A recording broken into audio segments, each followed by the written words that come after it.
Leaking top insider stock trades every day until they stop us. September 16th. Remember, 90% of insider trades are totally useless. We are trying to find those insiders doing something potentially shady that could lead to the stock outperforming or underperforming. For example, we just found the CEO at Packaging Corporation selling $5.4 million of the stock in an unscheduled sale. This is his smallest sale out of his 3 total sales, but the stock has fallen an average of 8% in the next 3 months after those 2 previous sales. But the even more interesting thing is that the same day this sale was filed, they scheduled their conference call for October 23rd to discuss their Q3 results, which will come out on October 22nd. This is interesting because the quarter is going to close here at the end of September in just 2 weeks. So most of the data for the quarter is already in, meaning that the CEO surely knows how this quarter is going to go. Now, the company is not very volatile, so I wouldn't expect like a huge drop or anything in the next 6 weeks or after this earnings report, but it would be unusual if the CEO decided to sell $5 million of stock when he knows he's going to announce a really good earnings report here in about 6 weeks' time. Now, switching from a CEO selling the stock to a CEO buying the stock, we've got the CEO at SmartRent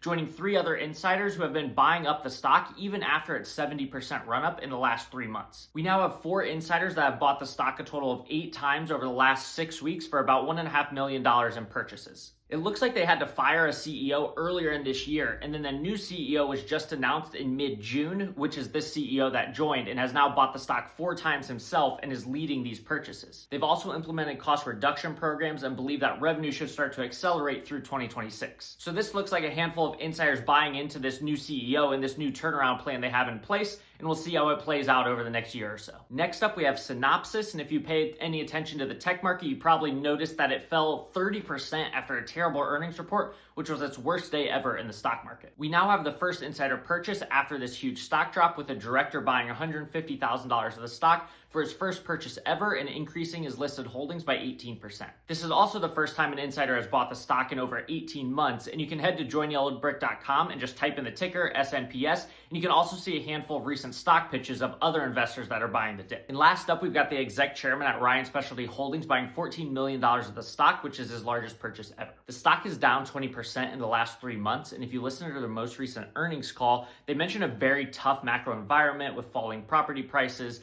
and trade war concerns. They don't believe this is going to pick up or re-accelerate in the back half of this year. However, this big executive buy could signal that they believe we're pretty close to the bottom here and things might start to turn around.